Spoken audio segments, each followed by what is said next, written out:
Print is far from dead, and these 9 lessons are worth your consideration.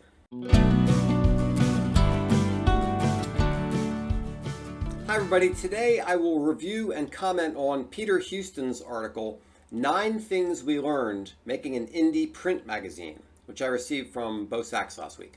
Number 1, know your motivations. Don't go into it for the money, he says, but if laughs and learning are a priority, proceed. The Grub Street Journal, which is his publication, is a B2B magazine for people who make magazines. Peter also wanted to make it a magazine that he enjoys reading. Print media seems to be falling into a laid-back niche. Print is a luxury item that isn't just about information, it's also about experience. Number 2, print is different, really different. In a magazine, you have to think about what's adjacent to what and how the content flows. It matters whether the article is on a left page or a right page, what goes in the center of the magazine or what goes in the back.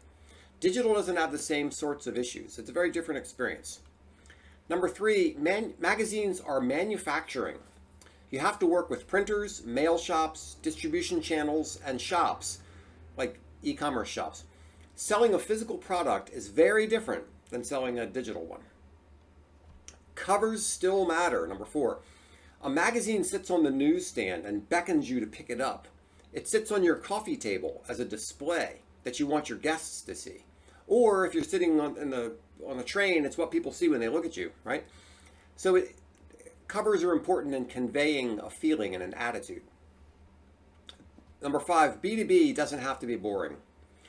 The craft and economics of a magazine are both well-worn topics, although even for well-worn topics, there are always new people coming into old fields, and also times change, so things need to be updated. Still, Peter wants to have a fresh, interesting, and lively approach that's brutally honest but eternally optimistic. And he wants to make it fun to read, because people are still people, even at work and even in their professional lives.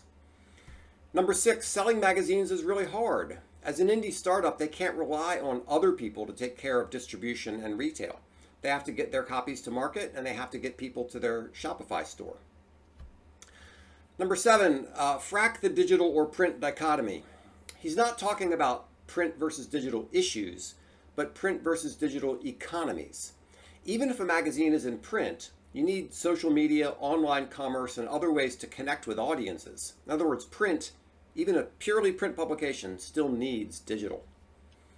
Community is everything. Peter says your friends are everything in this game. He points to the 1,000 true fans dictum, which I've never heard of, I'll have to look it up, and the importance of being famous to the family. Both are crucial when you're targeting a tightly defined group of readers. Number 9, you can't do everything. Perfect is the enemy of done. You need to get comfortable with something that's good enough.